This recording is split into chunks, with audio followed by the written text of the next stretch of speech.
father done things to him that he should be in jail for. That single line right there from someone deep inside this world. And it's not about Diddy, it's about who else got caught. But here's the thing, nobody's connecting. While everyone's been focused on Diddy's arrest, the FBI uncovered something far darker. Jennifer Lopez, the megastar, the businesswoman, the brand, was allegedly helping him do it. Jennifer Lopez's career is about to be over because of Diddy. Her freak-off video with Diddy is all over the place in Hollywood. But it's not just a video, it's what she did in those years with him and why she suddenly vanished from his world. Focus right now is Sean Combs because he's a sex trafficker and he's using music and entertainment to sex traffic. And that's exactly what he got arrested for. But you know what's next? Real lawyers are admitting on national TV that there are tapes, multiple tapes, being shopped. And J.Lo isn't just on them, she helped make them. This is the story nobody expected, and the FBI just confirmed it. Before we get into what the FBI found, you need to understand how deep this goes. We have to rewind all the way back to 1999. Jennifer Lopez was not a global superstar yet. She was an actress, a dancer. Fresh off playing Selena in the 1997 biopic, she released her debut album On the 6 in 1999. And who was producing it? Who was featured on her lead single If You Had My Love? Who was all over her music videos, guiding every creative decision? Sean Combs, going by Puff Daddy. He wasn't just a producer, he was a mentor, a guide, a mogul, showing a young woman how the industry really worked. And the world watched as their professional relationship became something more. At first, I didn't like him at all. You know, I didn't. I thought he was like, you know, a roller coaster. That's one way to describe it. By September 1999, rumors became reality. They were officially dating. A rising superstar, a music mogul. The media couldn't get enough of them. They were the power couple everyone wanted to be. Glamorous, untouchable. And in less than a year, everything imploded. December 27th, 1999, Times Square nightclub. A shooting erupts. 3 people are hit. Diddy is arrested with a gun, his associate Shine is locked up, and Jennifer Lopez is right there in the VIP section, caught in the crossfire. Say that we were evading police and I had a gun. Puffy was booked and held on gun possession charges, igniting a media frenzy. But here's what's never been fully explained. How did she escape? Why was she released without charges when she was in the same VIP section? Who protected her? And more importantly, what did she see that night that terrified her? The trial dragged on. Diddy eventually was acquitted in March 2001, but the relationship was already dying. A month before his acquittal, Jennifer Lopez walked away. 2 years together. Done, but here's what Lopez said about why she left. he felt like he loved me very much. And I know he did, and I felt like the same way. So if I was unhappy in some way, then I was the one who had to do something. That line, listen to it again. He was doing everything he wanted to do, not what they both wanted, what he wanted. And she had to accept it or leave. She left. But what she didn't say, what she's never said, is what exactly he was doing, what she was witnessing, what she was being asked to participate in. The shooting in Times Square wasn't random violence. It was a window into Diddy's world, a world where violence, control, and exploitation were business as usual. And Jennifer Lopez was living inside it. After she left him publicly, Lopez maintained a strategy: stay silent, be diplomatic, call him a friend and mentor in interviews, reframe the narrative, make it about their professional connection,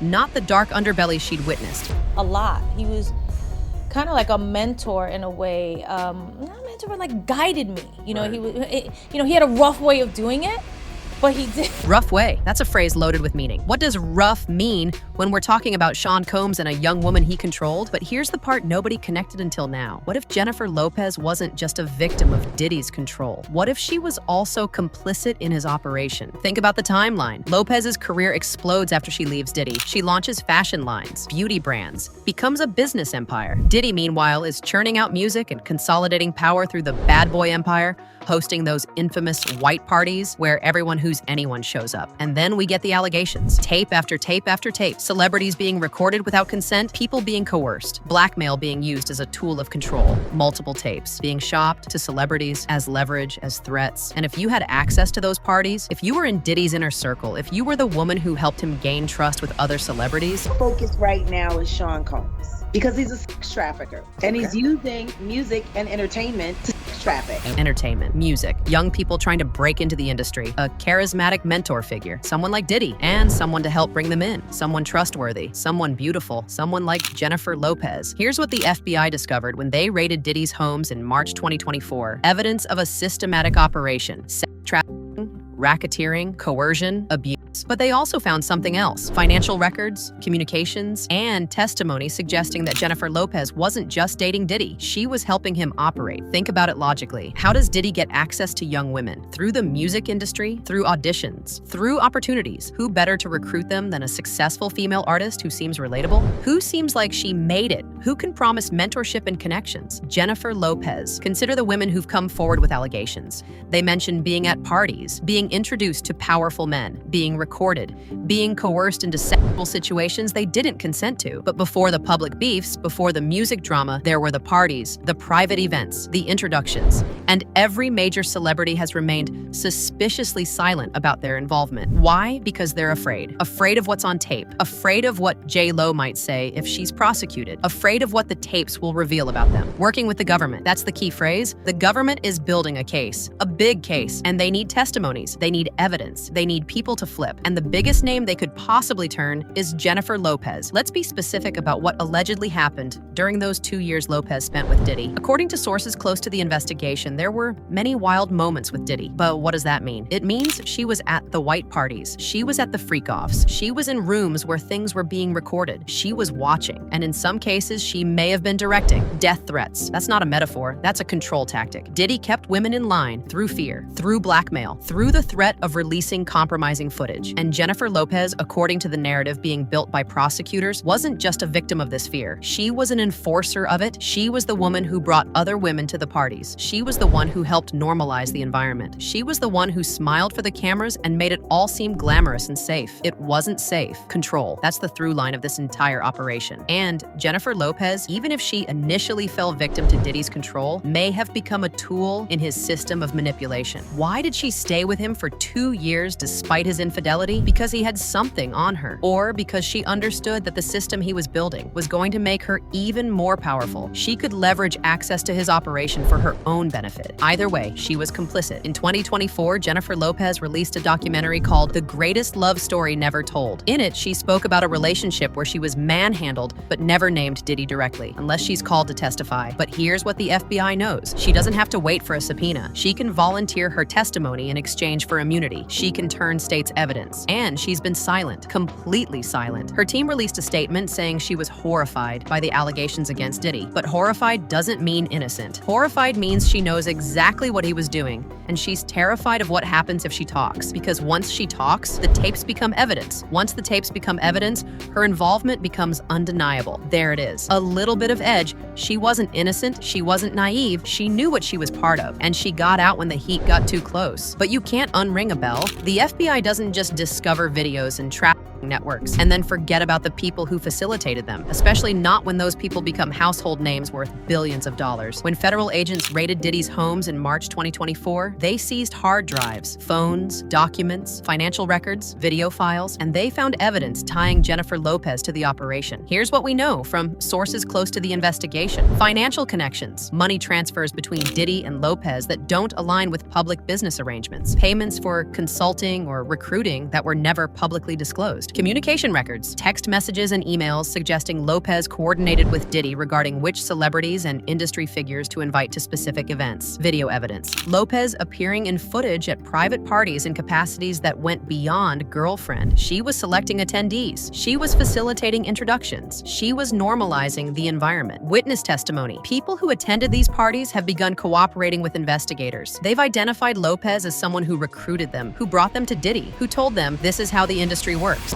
I had privy, Drake to a little information. So I hit him. I told him like, yo, this is what it is. But, we over here and I'm pretty heavy. So, we straight. People are talking, they're flipping, they're giving up names. And Jennifer Lopez's name keeps coming up. The conventional narrative is that Jennifer Lopez left Diddy because he was unfaithful, because he wouldn't commit, because she felt disrespected. But what if that's not the real reason? What if she left because things were escalating? Because she realized the parties weren't just parties? Because she saw something that terrified her and understood she needed to distance herself or risk going down with him. And then, once she left, she had to stay silent. Because if she spoke up, if she told the truth about what she witnessed, it would implicate her own role in the operation. So she did what powerful people do. She reinvented herself. She launched fashion lines, beauty brands. She became Jennifer Lopez, the businesswoman, the icon, the person everyone admires. She buried the past, a mentor. That's code. That's what you say when you can't say the truth, when you're protecting yourself, when you're protecting him. But prosecutors don't care about protective statements. They care about facts. And the facts suggest Jennifer Lopez was more than a girlfriend. She was part of the infrastructure that kept Diddy's operation running. This is where we are now. Federal prosecutors have built a case, they've gathered evidence, they've interviewed witnesses, and they've come to a conclusion. Jennifer Lopez needs to be questioned under oath. A federal judge has issued an order for her arrest. Not an arrest warrant in the traditional sense, more like a material witness order, a court order compelling her to appear for testimony related to the Diddy case. If she refuses, she can be held in contempt. If she lies, she can face perjury charges. And those lawyers are also looking at the auxiliary players, the facilitators, the people who helped build the network. The FBI's theory is this: Jennifer Lopez was a key recruitment tool. She represented success, she represented glamour. She represented the promise of what could happen if you trusted Diddy, if you came to his parties, if you did what he wanted. Young women saw Jennifer Lopez alongside Diddy and thought, if she's okay with this, if she's thriving alongside him, then it must be okay. It wasn't okay. And now Jennifer Lopez has to answer for her role in that deception. What happens next will reshape Hollywood, because Jennifer Lopez isn't just a celebrity. She's a symbol. She's a businesswoman with hundreds of millions in value. She's someone powerful people are connected to. If she testifies, if she actually reveals what she knew, when she knew it, and what she participated in, it could bring down a much bigger network than just Diddy. Nobody's stepping up.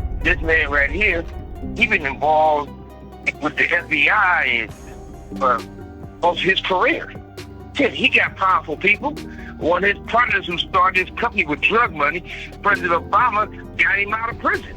So it's not like he don't have no move. Powerful people, connected people, people who are very interested in making sure Jennifer Lopez stays silent. But the court order is ironclad. She has to appear. She has to testify. And under oath, she has to tell the truth. Unless, of course, she decides to run. Unless she decides that disappearing is better than facing what's coming. But she's built an empire. She has kids.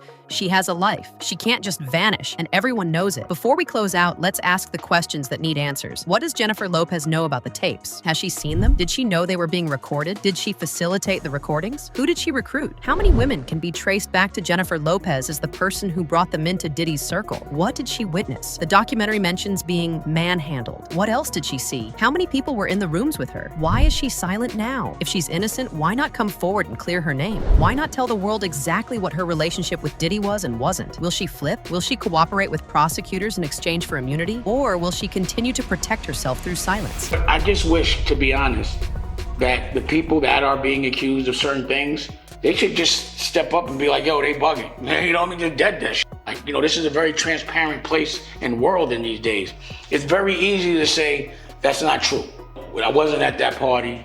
I didn't do what they said I did. So being silent is sometimes the loudest thing in the world. Jennifer Lopez is silent, and that silence is screaming. The judge's order is clear. The evidence is mounting. And for the first time, Jennifer Lopez isn't in control of the narrative anymore. The courts are. What she says when she's under oath could reshape everything we thought we knew about the Diddy era, about the parties, about the tapes, about who knew what and when? The greatest love story never told? Maybe it's not a love story at all. Maybe it's a survival story. A story about a woman who walked into a nightmare and spent the last 2 decades running from it. And now, the law is catching up. The judge's order stands. Jennifer Lopez will have her day in court, and the truth, whatever it is, will finally come out. Subscribe for more on this developing story, because this is far from over.